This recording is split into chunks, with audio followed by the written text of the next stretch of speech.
Bonjour, bonjour à tous, bonjour à toutes, qui nous avez rejoints aujourd'hui, pour un webinaire en fin de matinée, du SEO au JO. Pourquoi vos données produits sont la clé pour être recommandés par l'IA?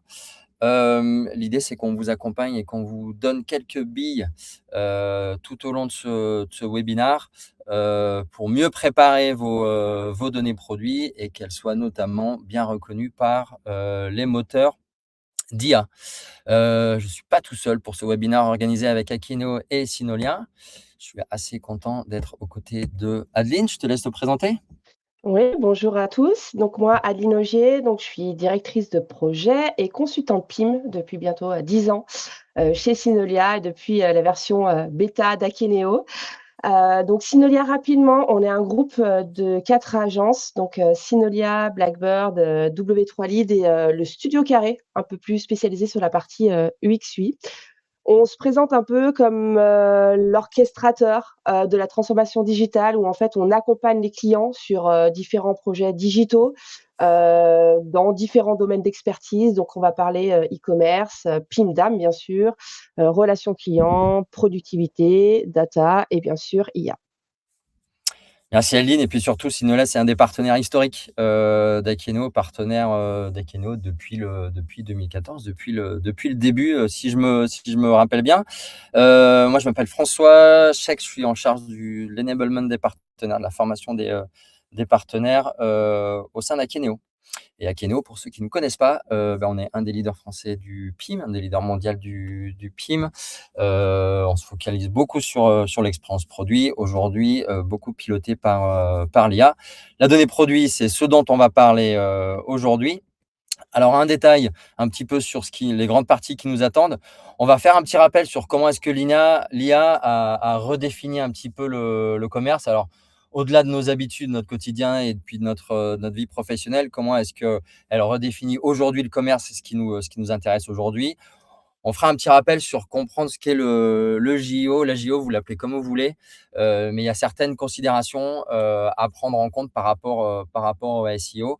Quels sont les piliers du JO qu'il faut que vous compreniez pour bien préparer vos données produits? Adeline enchaînera derrière sur des sujets un peu plus concrets. Effectivement, c'est bien de parler IA, e-commerce, mais comment est-ce qu'on passe de la donnée à la recommandation et quels sont les best practices pour avancer dans ce sujet-là. Et puis, on finira justement par vous présenter l'outil qui va vous permettre d'orchestrer un peu toutes ces recommandations, que ce soit via l'IA. Enfin, on en reparlera un petit peu plus en détail, PX Insight en fin de session. Je vous encourage à poser des questions tout au long de la session. Alors, on gardera les questions sur la fin. On a pour à peu près une grosse demi-heure avec Adeline pour dérouler ce dont on voulait vous parler aujourd'hui. Alors, première partie, comment est-ce que l'IA a bouleversé le commerce? Si vous avez assisté à des conférences, que ce soit les nôtres ou que ce soit à d'autres conférences, vous avez sûrement dû voir 1000 photos de vagues. Je la garde à dessein parce que pour moi, ça illustre assez bien et ça illustre vraiment ce qui se passe aujourd'hui autour de l'IA, d'autant que la vague est grosse et la vague, elle va vite, et il faut que nous, on soit capable de surfer rapidement sur cette vague-là. Quelques chiffres qui doivent pouvoir nous éclairer et nous amener à réfléchir comment est-ce qu'on peut améliorer notre approche du commerce. D'abord, on part du principe aujourd'hui que l'IA devient la norme ou deviendra la norme. 2 pans sur la partie B2C, donc presque la moitié des consommateurs utilisent l'IA pour leurs achats. Je pense que si on était tous dans une salle, je vous demanderais de lever la main. Je pense que tous autour de nous, on a quelqu'un, ou en tout cas moi, j'utilise l'IA pour mes achats, que ce soit dans n'importe quel domaine. Beaucoup pour le tourisme évidemment, mais pas que, pour acheter du mobilier, pour acheter tel ou tel produit. Donc là, il y a un vrai shift des consommateurs qui utilisent l'IA pour leurs achats. Premier point. Deuxième point qui est peut-être encore plus prégnant, c'est le shift côté B2B. Aujourd'hui, Gartner évalue à peu près 88% des achats qui sont intermédiés par des ingénieurs. Est-ce que c'est vraiment quelque chose qui fait partie du process d'achat dans les organisations B2B? Pas forcément encore, parce que la plupart des organisations B2B sont ou pas, enfin, ont différents niveaux de maturité. Mais en tout cas, au niveau des achats, je pense que la plupart des individus, eux, même si c'est hors process, vont de toute façon demander à un agent IA quel est le meilleur produit à acheter. Alors, nous, on a un exemple chez Akeno typique. L'année dernière, on a été contacté par un client américain et grosso modo, il a pondu un énorme prompt dans OpenAI, dans ChatGPT, pour lui demander quel était le meilleur PIM du marché. On est ressorti parmi sa liste-là. Donc, ça veut dire que ce shift-là, il existe et que dans le B2B, effectivement, l'IA devient partie prenante du processus d'achat. Donc, ça, la première chose à prendre en compte. Qu'est-ce que ça veut dire? L'effet derrière, c'est que j'appelle ça l'effet zéro clic. Ça veut dire que la plupart des recherches en ligne se finissent maintenant en dehors, en tout cas, se finissent sans un clic sur un site tiers. On a eu l'habitude, pour ceux qui connaissent Akieneo et pour ceux qui m'ont peut-être entendu pitcher à droite à gauche, on a eu l'habitude de dire que les consommateurs, et c'était le cas, les consommateurs allaient un peu browser sur différents navigateurs, sur différentes tables, sur différents sites pour aller chercher le meilleur produit. C'est plus le cas.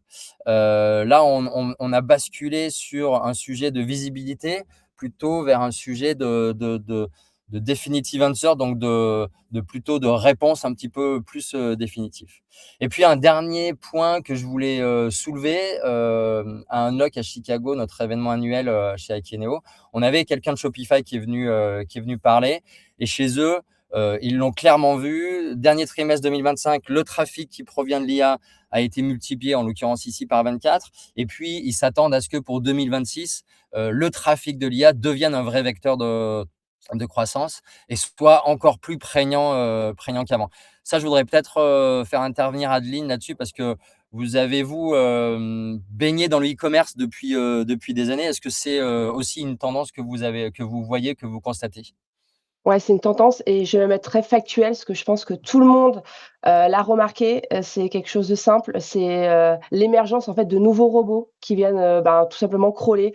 On parle maintenant de ChatGPT, Chatbot pardon, Claudebot, PerplexityBot, où maintenant on voit une bascule où avant on avait, voilà, on était crawlé par Google, c'était top, il y avait de grandes chances qu'on soit visible. Maintenant on peut être scrollé, mais des milliers de fois sans forcément avoir le trafic cohérent derrière.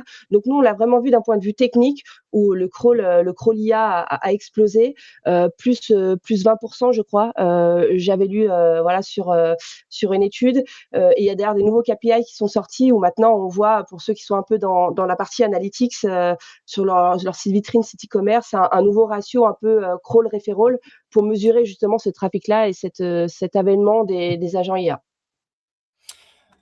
Donc, en gros, voilà, moi, ce qu'on voulait vous montrer là, c'était ces quelques stats, quelques chiffres, quelques témoignages qui montrent bien que, voilà, c'est là, c'est pas quelque chose qu'on doit prévoir, c'est pas quelque chose qu'on doit anticiper, c'est quelque chose qui est présent, sur lequel il faut qu'on s'active.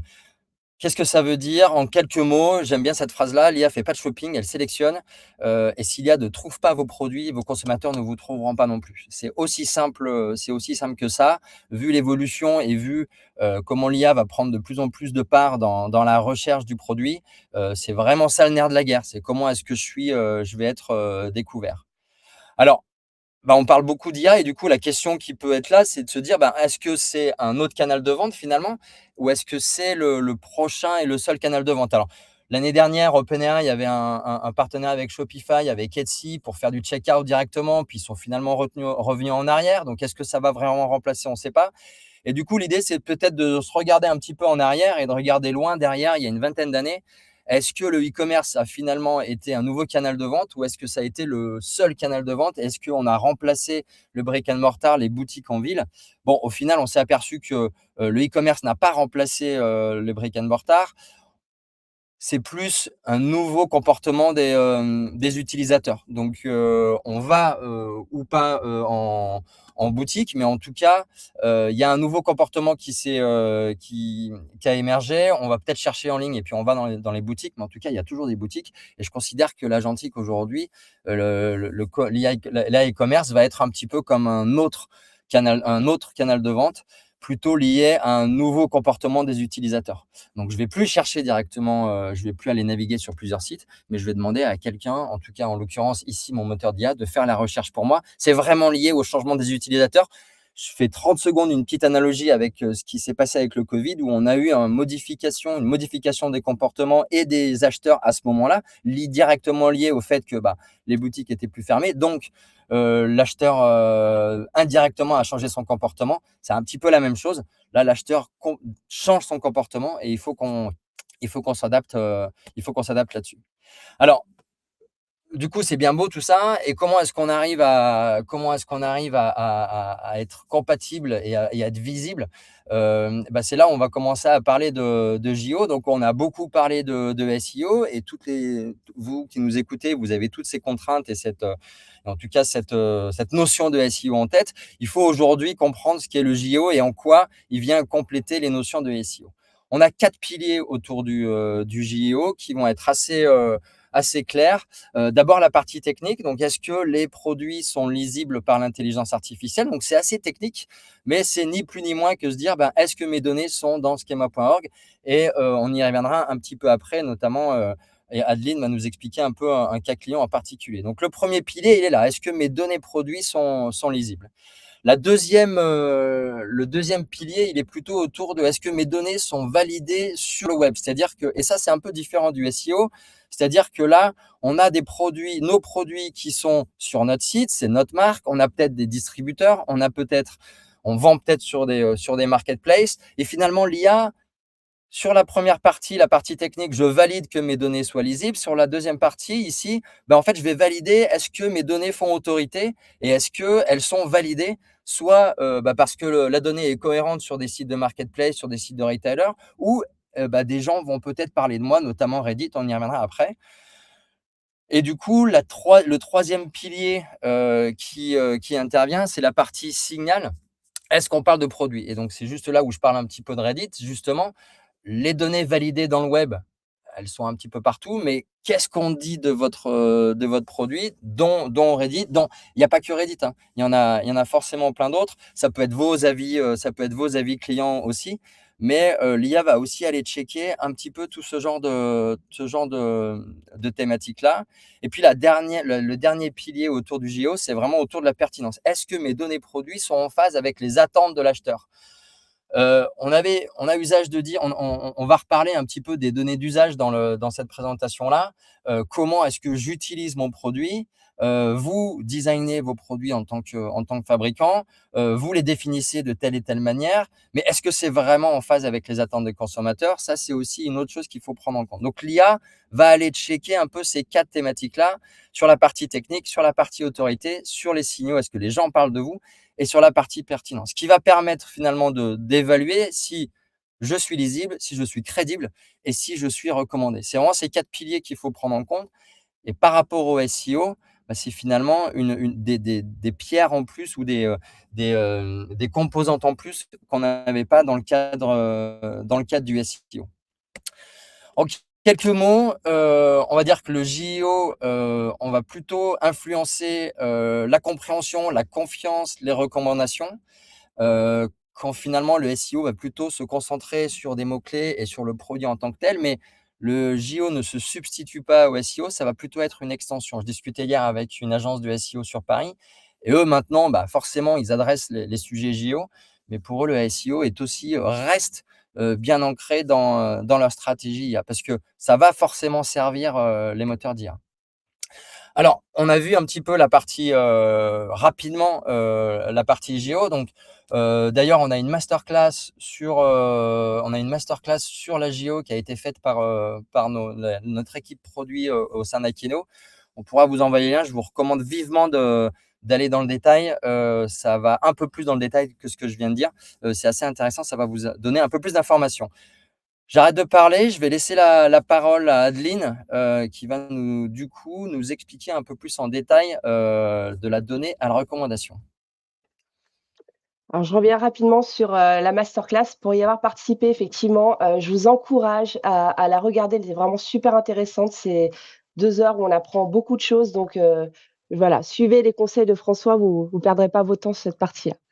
Donc je pense que vous l'avez compris, donc avant, ben, on était un peu tous en mode, SEO, je veux optimiser mon site, pour qu'il apparaisse dans les premiers liens, les fameux liens bleus, sur Google pour générer du trafic et maintenant on est passé plutôt à l'ère où je dois être compris, je dois être interprété par les IA, donc on parle de GEO et donc il y a quand même des choses fondamentales qui changent entre les 2, mais on tient quand même à répéter, François, tu l'as dit, tout ce qu'on va faire pour le GEO va servir le SEO et inversement, donc l'un ne va pas sans l'autre. Donc l'idée, c'est, qu'on va poser des fondations. Alors, on va passer plutôt par les niveaux de recommandation, pardon. Donc 3 niveaux de recommandation qu'on a isolés. Je pense que vous êtes déjà utilisateur de certains. Le premier, le plus connu, ça va être ce qu'on appelle les agents off-site, donc les fameux LLM, donc Gemini, ChatGPT, Perplexity, qui sont peut-être devenus votre quotidien aujourd'hui, où l'utilisateur, via une recherche, va, attendre une recommandation. Donc votre marque, elle doit être citée et elle doit être recommandée pour pouvoir exister au niveau des IA. Le deuxième type de recommandation qu'on voit émerger de plus en plus, je pense que ça vous parle aussi, c'est ce qu'on appelle les agents on-site, où là, c'est des agents qui sont directement intégrés sur votre site e-commerce. Donc, on a l'exemple de Refuge chez Amazon, mais vous avez aussi, vous, côté Akeneo, chez votre client L'Oréal Noli, pardon, où nous, chez Synolia, on a co-construit des agents aussi on-site. Donc là, l'objectif, ça va être de faire de l'historique petit chat bot qu'on avait en bas à droite sur notre e-commerce, le faire devenir un véritable personal shopper pour vous encourager, vous proposer, vous recommander des produits sans passer par les fameux filtres à facettes, etc. Une recherche qui sera un peu plus fastidieuse. Donc ça, quelque chose qu'on voit émerger de plus en plus, où on a de plus en plus de demandes de la part de nos clients. Et enfin, là, ça commence à monter petit à petit, c'est ce qu'on va appeler les agents de navigation, où là, ça va vraiment être des assistants qui vont être intégrés à votre site et qui vont être, si on veut un peu, schématiser, être capable de prendre carrément le contrôle du navigateur pour exécuter des tâches. Voilà, ça fait 3 fois que cet utilisateur vient sur mon site voir cette fiche produit expressément, bah, peut-être que la 4e fois, il va revenir, je vais directement faire le process d'achat, ajouter au panier pour lui faciliter, le pousser à finaliser son process d'achat. Donc là, voilà, c'est 3 niveaux de recommandation, on va dire dans un ordre où les agents LLM sont les plus prépondérants aujourd'hui, les agents off-site et après on a l'émergence, des agents on-site, pardon, je vais y arriver, et les agents de navigation. Excusez-moi. Donc, ce qui veut dire qu'aujourd'hui, vous êtes plus seulement classé, comme historiquement vous avez connu, vous allez être interprété et on met le point, vraiment un accent sur la partie interprétation. Donc on va voir comment on peut être recommandé, comment on va pouvoir passer de la donnée à la recommandation au niveau des agents IA. Donc il va falloir poser des fondations. C'est vraiment important de mettre en place une stratégie, IA, dans votre, stratégie d'entreprise. Ne partez pas dans tous les sens, il y a vraiment des fondamentaux à mettre en place. Ça va passer inévitablement, si on est là aujourd'hui, par de la structuration de la data. Donc on va remettre en évidence, voilà, les différents points de qu'est-ce qu'on regroupe dans la structuration de la data. On va parler enrichissement contenu, c'est déjà quelque chose que vous faites aujourd'hui, bah, avec notamment la puissance du PIM Akeneo et de la partie générative IA. Il va falloir aller encore plus loin à destination de l'IA, et des agents. Et enfin, toute une série d'optimisations techniques pour vous donner peut-être déjà des quick wins que vous pouvez faire, vous mettre en place déjà aujourd'hui. Ce qu'il faut vous dire, c'est que le meilleur site pour un humain, et ça sera révélateur sur le use case qu'on va prendre avec PX Insight, c'est pas forcément le meilleur pour une IA. Retenez bien ça. Donc, il faut vraiment transformer votre catalogue en une base qui va être exploitable, qui va être compréhensible, qui va être interprétable par les agents IA. La pierre fondamentale, je baigne dans la data produit depuis des années, c'est la structuration de la data. Ça peut vous paraître, peut-être, aujourd'hui de se dire: «On parle encore de structuration de la data», mais je le vois encore trop aujourd'hui dans mes projets où il y a des clients qui veulent se lancer sur la partie GEO. On parle de DPP, on parle de matrices super complexes, voilà, pour ADO ou autre. Mais en fait, l'essence même, c'est la data produit et c'est vraiment important, j'insiste là-dessus parce que je vois encore, des projets, des clients ou des RFP où on a une modélisation des produits qui n'est pas cohérente ou qui n'est pas aboutie. Donc il y a un réel travail à faire sur la taxonomie, sur quels sont les attributs attendus par les consommateurs sur mes produits. Et il est important aussi de construire des relations entre les produits. Donc pour ceux qui disposent d'un PIM Akeneo, je pense que la notion de modèle de produit dont vous parlez, beaucoup l'utilisent. C'est vraiment important d'être capable de tisser des relations entre les produits pour donner et nourrir les agents IA, de se dire demain, ils vont crawler, ils vont récupérer des informations sur un de vos produits. On va être capable de tisser une sorte de toile, une toile d'information où de ce produit-là va pouvoir découler d'autres produits, d'autres relations, d'autres variantes, de la compatibilité, et cetera. Donc c'est vraiment important de travailler sur la partie modélisation. Un autre point, ça va être la partie normalisation. Il faut vraiment être capable d'avoir un alignement entre les fiches et là, c'est d'autant plus important pour ceux qui vont être distributeurs ou parfois vous avez de la donnée qui va être disparate, de la part de vos fournisseurs pour une même, typologie de produits, une même gamme de produits, potentiellement des données, un poids qui ne va pas être, dans la même unité, des dimensions qui ne vont être pas dans la même unité. Va falloir faire un effort de normalisation pour que les IA puissent être capables de comparer vos produits. Parce que si vous n'êtes pas comparable, il n'y aura pas de décision d'achat, ou en tout cas vos produits ne feront pas partie de la décision d'achat, ne remonteront pas. Et il faut que vous soyez compréhensible. Si votre catalogue n'est pas structuré, vous ne serez jamais recommandé. Donc c'est vraiment important. La modélisation, les normalisations, c'est l'essence même de la data produit, mais c'est encore plus valable aujourd'hui avec la partie géo. Et enfin, l'étape supplémentaire pour beaucoup d'entre vous aujourd'hui, vous avez sûrement passé déjà les 2 premières étapes, ça va être d'être capable d'enrichir le catalogue. Les descriptions, marketing, super shadées que vous faisiez pour, le SEO ou, pour, voilà les humains, on va dire, les IA vont pas les interpréter comme ça. Donc il va vraiment falloir rajouter des caractéristiques techniques très précises et je rejoins François ce que tu disais, toute la partie usage et conditions d'utilisation qui prend vraiment une dimension super importante. On parle vraiment de recommandations, donc c'est super important. Donc mettez un point de vigilance sur cette partie-là, être capable de proposer, voilà, usage, conditions d'utilisation, des guides de montage, et cetera, super important. Et aussi des notions de compatibilité, de pièces détachées si vous êtes concerné. Faut nourrir, c'est vraiment le mot nourrir, l'IA du maximum d'informations qu'on peut avoir au niveau des produits et tout le sachant que vous avez.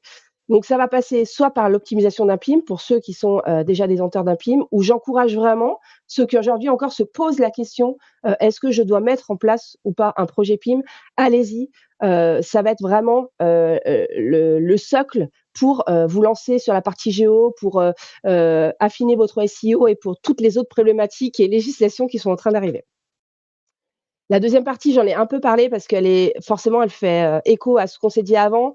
À partir du moment où on a des attributs qui sont présents, qui sont fiables, des données techniques, qu'elles sont le plus exhaustives possible, on va être capable de générer du contenu, des descriptions enrichies, des résumés, c'est très important. L'IA ne va pas lire les grands descriptifs qu'on a connus là, pendant des années qui faisaient plusieurs lignes avec des balises en gras, etc. Il va falloir être synthétique aussi. Et autre point important qui rejoint la partie un peu usage et conditions d'utilisation, c'est la partie FAQ qui est un des critères pour augmenter sa visibilité sur les moteurs c'est LLM. Ça va être la présence de FAQ notamment sur les fiches produits. Et donc tout ça pour mettre en place en fait une structuration de fiches produits. Vous structurez vos produits dans votre PIM, vous les modélisez, vous utilisez des familles. Vous allez structurer à présent vos fiches produits, notamment sur vos sites e-commerce ou vitrines, en mettant en place une sorte de template où je vais avoir à destination des humains, mais aussi de l'IA, à la fois un résumé synthétique, à la fois une liste de caractéristiques où là, il va pas falloir se priver de mettre le maximum de caractéristiques possibles et de pouvoir proposer aussi également des comparatifs. Donc ça, c'est un peu l'étape supplémentaire.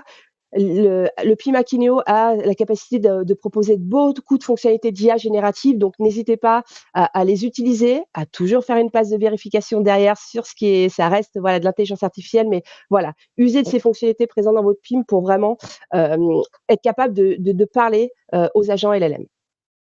Et la dernière étape, ça va être plutôt, une série d'optimisations techniques. Alors on sait que les optimisations techniques, ça peut parfois être coûteux, ça peut parfois être long, potentiellement des projets de migration. Donc tout ne se met pas en place facilement. Il y a peut-être déjà quand même des petites choses, des quick wins que vous pouvez mettre en place aujourd'hui. Ce qu'il faut savoir, c'est qu'on a très longtemps, et c'est ce que je disais, quand je parlais, des robots, tout au début, c'est qu'on a très longtemps un peu fermé les portes à l'indexation, des robots. On avait blindé notre fichier robot.txt, je pense que vous l'avez tous fait autour de la table. Bah, l'idée maintenant, c'est de te dire qu'on ouvre les vannes.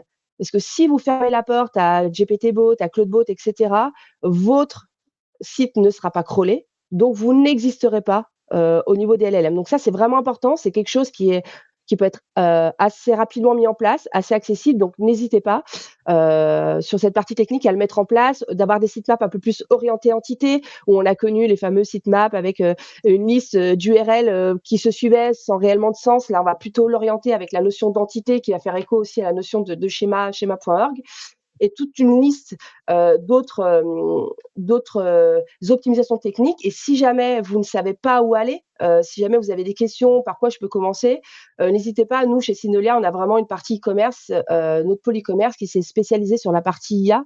Donc voilà, on a ces compétences-là, on saura vous guider.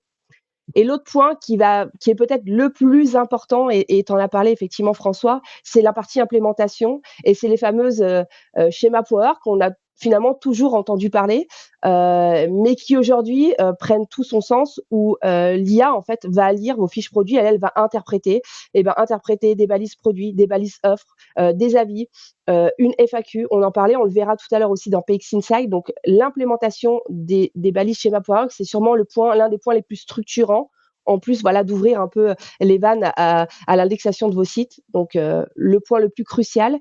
Et enfin, c'est ce que je vous disais tout à l'heure, c'est avec la gestion de variantes, être capable en fait de proposer pas juste uniquement ce produit-là, être capable de pousser des relations entre produits, de l'upsell, de cross-sell, etc., et de le structurer pour que ce soit interprétable par les agents IA. Donc voilà, donc des optimisations techniques, certaines qui peuvent être faites potentiellement assez rapidement et d'autres qui vont être mises en place par la suite. Ce qu'il faut vous dire, c'est que tout est faisable, il faut prendre son temps, il faut structurer, il faut savoir où vous allez. Dites-vous que vos concurrents, ont potentiellement commencé à mettre un pied là-dedans, donc n'attendez pas. Et je crois que François, tu disais qu'il y avait, vous avez eu un RFP récemment, je crois, un client qui justement parlait des fameuses, balises schéma.org. Ouais, c'est ça, c'est que c'est plus, alors effectivement, on a beaucoup parlé du schema.org, mais en fait, aujourd'hui, on a des demandes spécifiques en fait, il me faut un PIM qui soit capable d'envoyer ces données directement dans la partie schema.org. Et donc, si on le voit dans des RFP, ça veut dire que les organisations commencent à vraiment intégrer ça, dans leur process. Et donc, si vous ne le faites pas de votre côté, ça veut dire que potentiellement vos concurrents le font déjà. Donc, c'est quelque chose à prendre en compte. Donc, on a vu un petit peu la première partie sur l'IA, l'IA e-commerce en général. Adeline, non seulement a fait un webinaire ici, mais elle vous a fait une masterclass de structuration de la donnée et comment préparer votre donnée. Merci pour ces précieux conseils. Au-delà de ça, du coup, maintenant, sur quoi on va s'appuyer et quels vont être les outils au sein d'Akeno qui vont vous permettre justement d'appliquer la stratégie qu'Adeline vient d'expliquer. Donc pour ça, on va reprendre les quatre piliers du JIO et puis on va commencer par la première partie. Est-ce que les données sont lisibles par l'IA? Ça va vraiment être le noyau, le tout début. On va commencer par ça. Avant de te donner la parole, Adeline, je veux juste montrer rapidement sur Akeno en quoi ça ressemble. Lorsque vous êtes sur votre tableau de bord PX Insight, vous avez une partie qui s'appelle AI Readiness. Et la partie AI Readiness, elle est exactement faite pour valider, checker que votre information produit, elle soit bien valide dans les schémas.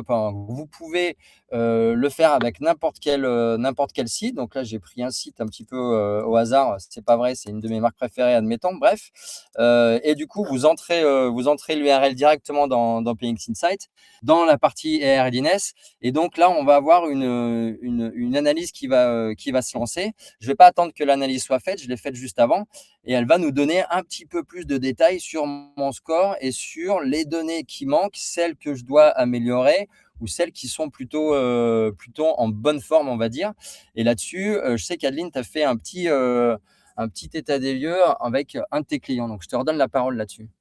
Ouais, j'ai voulu prendre un cas concret pour, voilà, pour, montrer la pertinence et la puissance de PX Insight. Donc je suis partie d'un cas client, donc c'est un client qu'on accompagne depuis, des années, chez Synolia sur différentes, problématiques, e-commerce, relations clients et cetera. Donc marque française, fabricant de mobilier extérieur, des produits assez techniques. Ils disposent d'un PIM, et ils sont présents donc plateforme e-commerce, sur les marketplaces, chez des revendeurs et cetera. L'état des lieux, en tant que consommateur lambda, je vais sur leur fiche produits, des fiches produits très détaillées, des données très techniques. J'ai des présences, enfin des données sur des matières, sur de la composition, sur des avis clients, sur de la traçabilité. Donc je me dis, première vue, ce produit-là, vraiment moi en tant qu'utilisateur, en tant que consommateur, j'ai toutes les informations. Et rappelez-vous ce que je vous ai dit plus tôt, c'est le meilleur site pour un humain l'est pas le meilleur site pour une IA. Donc j'ai passé une des fiches produits et dites-vous que ce qui est valable pour une fiche produit, il y a fort à parier que sur votre site, ce sera valable pour toutes les autres fiches produits. J'ai passé une fiche produit à la petite moulinette AI Readiness de PX Insight.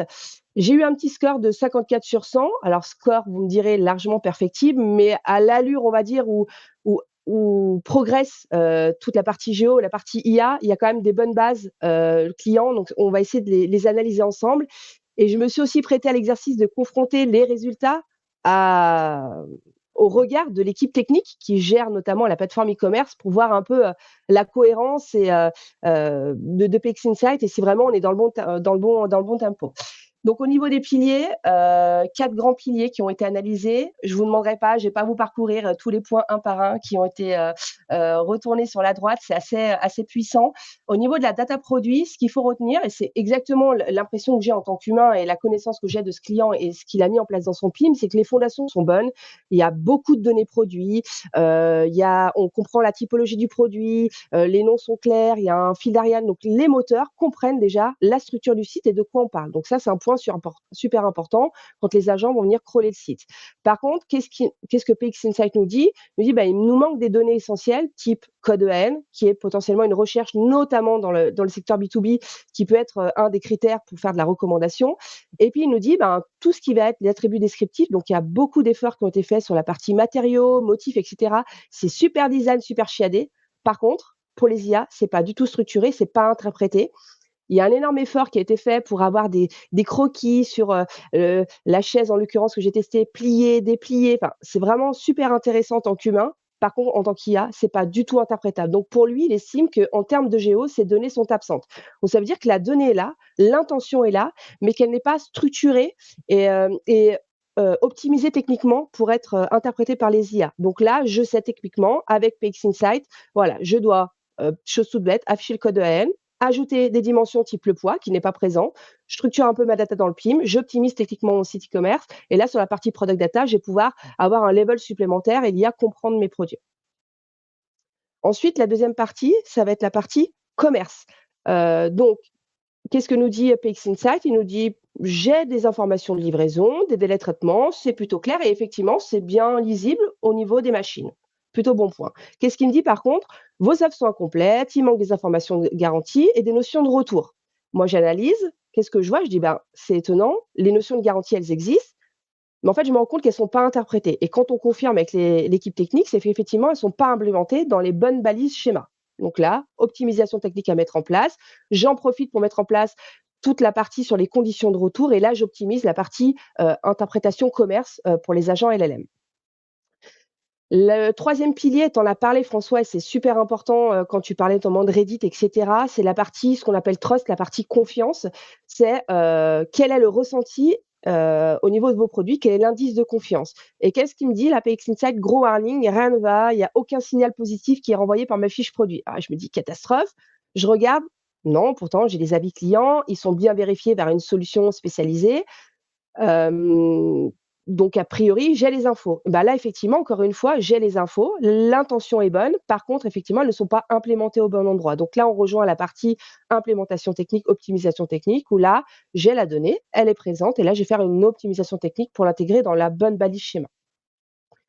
Et enfin, la dernière, qui a donc quand on vous dit que c'est vraiment important, c'est que c'est un des critères que prend PX Insight, mais c'est pas au hasard, c'est vraiment un des critères dans la notation, en fait, le score géo que peut avoir un de vos produits, c'est la notion guide, c'est la notion FAQ. Et là, qu'est-ce qu'il me dit? Pareil, warning, il se passe rien sur la page. Et effectivement, quand je regarde pour le coup ma page, j'ai des notions de suggestions de produits complémentaires qui, elles, euh, sont mal implémentées techniquement. Donc j'ai l'info, très bien, j'optimise. Par contre, toute cette notion-là, d'éventuellement de foire aux questions, elle n'est pas présente. Donc, je vais pouvoir, notamment, François t'en parlera par la suite, par l'intermédiaire de PX Insight et différentes briques, pouvoir générer une FAQ enrichir mon contenu pour mettre à disposition aussi ces informations-là et dites-vous que ces informations-là vont aussi servir votre client humain parce qu'une FAQ n'est pas que pour, les agents IA, c'est aussi pour votre humain.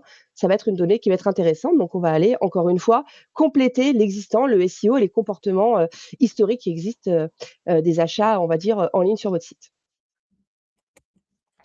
Du coup, je rebondis sur ce que tu disais, puis je reviens un petit peu sur la partie PX Insight. Donc une fois qu'on a fait cette analyse-là, une fois qu'on a fait ce constat-là, PX Insight là, va vous aussi vous permettre en fait de prendre tout de suite des actions directes. Donc, on est dans le cas où vous avez, vos produits au sein d'Akeno, vous faites votre analyse, AI Readiness et en fait, vous pouvez assez rapidement, tout de suite, pouvoir commencer à enrichir, nous, ce qu'on appelle les AI attributes, bah, justement, qui sont dédiés à cette démarche-là, à cet enjeu-là. Je vais juste vous montrer vite fait sur un des produits.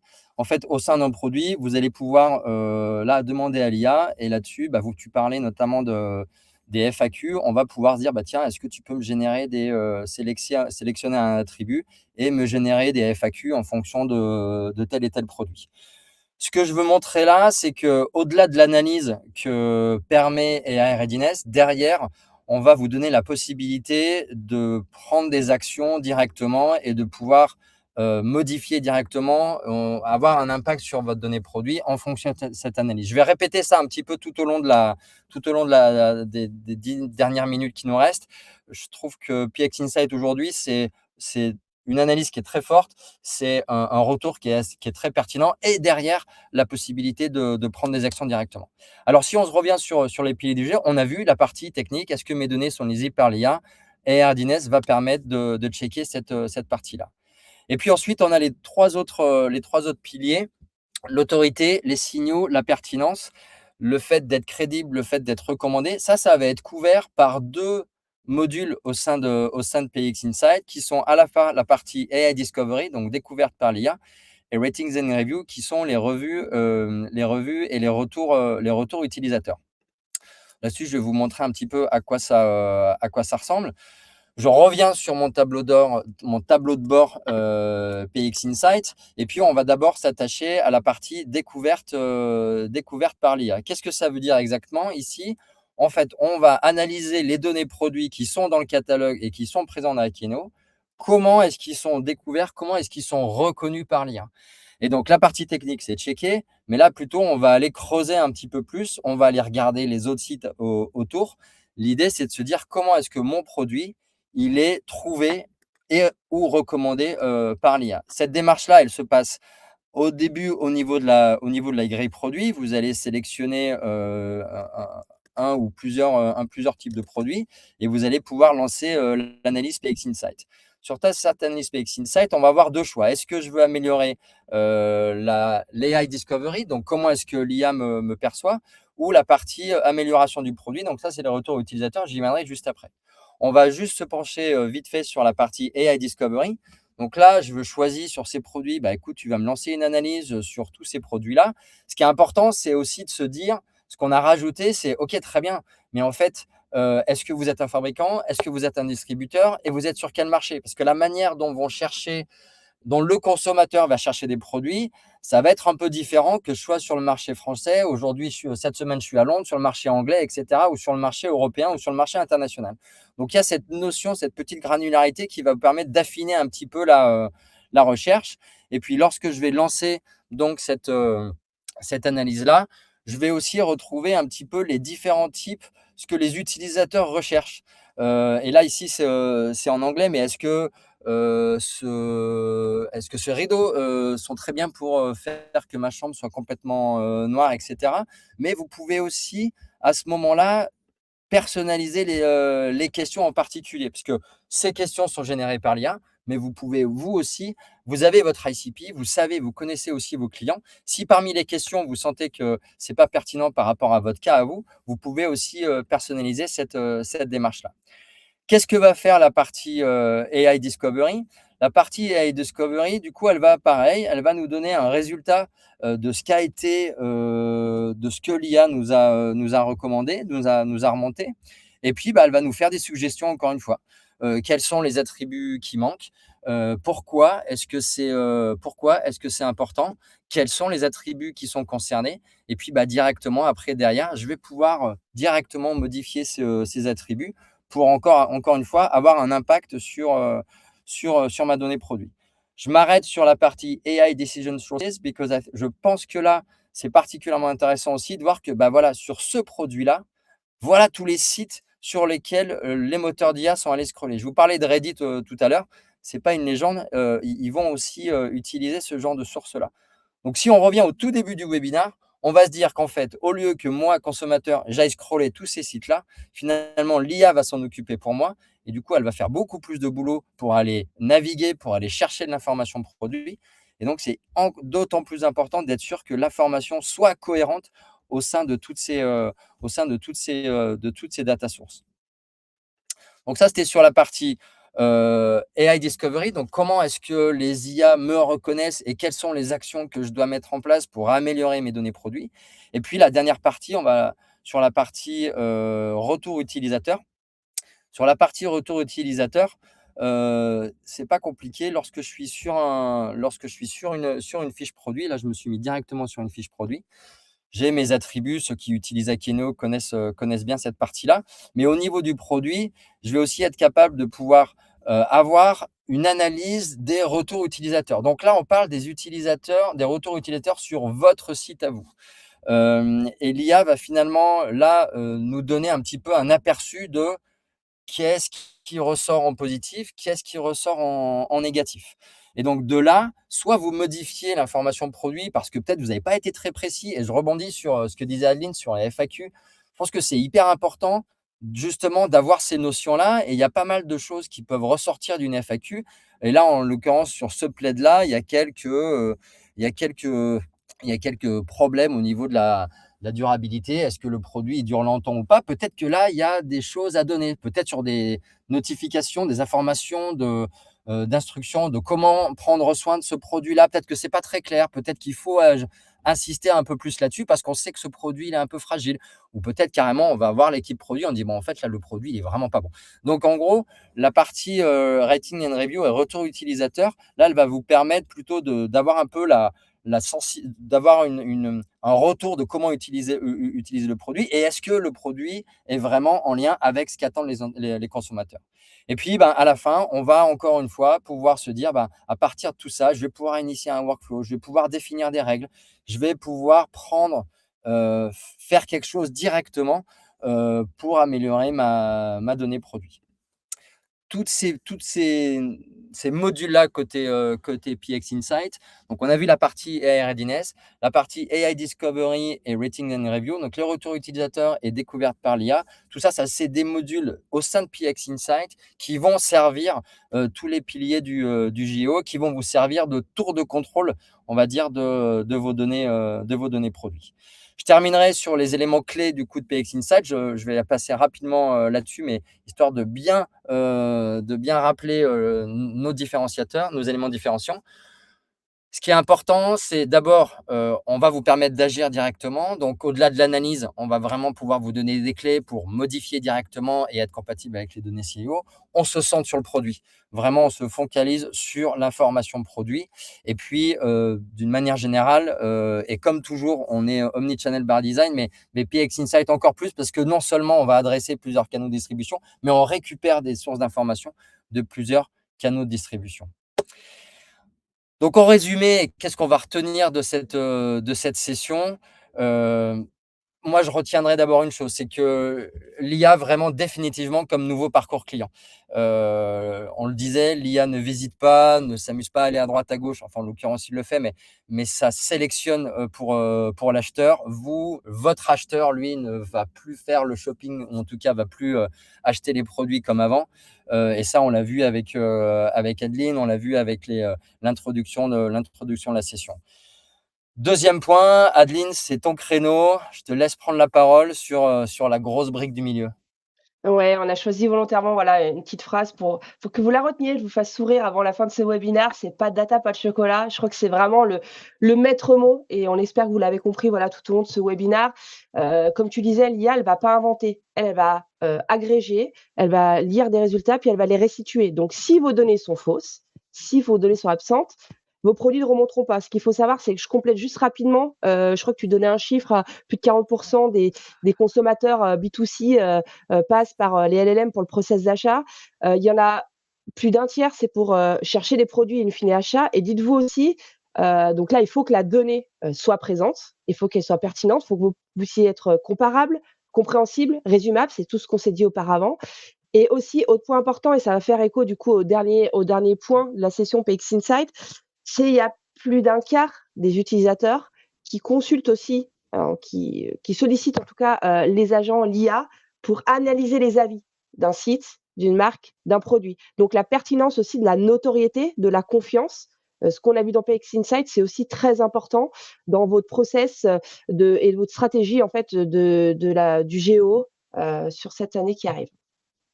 Donc Et puis la voilà, dernière PX Insight, chose à ouais. pardon, excuse-moi. Bah, du coup, la dernière Mmh. partie, PX Insight, plutôt comme voilà, on le considère un peu comme la bah, vous l'avez compris, hein, mais un peu comme je vous parlais de tour de contrôle, ici on parle de pierre angulaire de la gestion de l'information produit. C'est là vraiment où vous allez pouvoir, vraiment, contrôler, monitorer votre donnée produit en fonction des retours utilisateurs, en fonction des retours IA pour, l'affiner au mieux possible pour que ce soit, pour que votre information produit au final puisse ressortir dans ces recherches-là, ce que Adeline vient de souligner. Donc l'IA comme Navour Parcours Client, PX Insight comme la pierre angulaire, et puis on va terminer sur pas de data, pas de chocolat, parce que je trouve que ça ça sonne bien, ça sonne plutôt bien.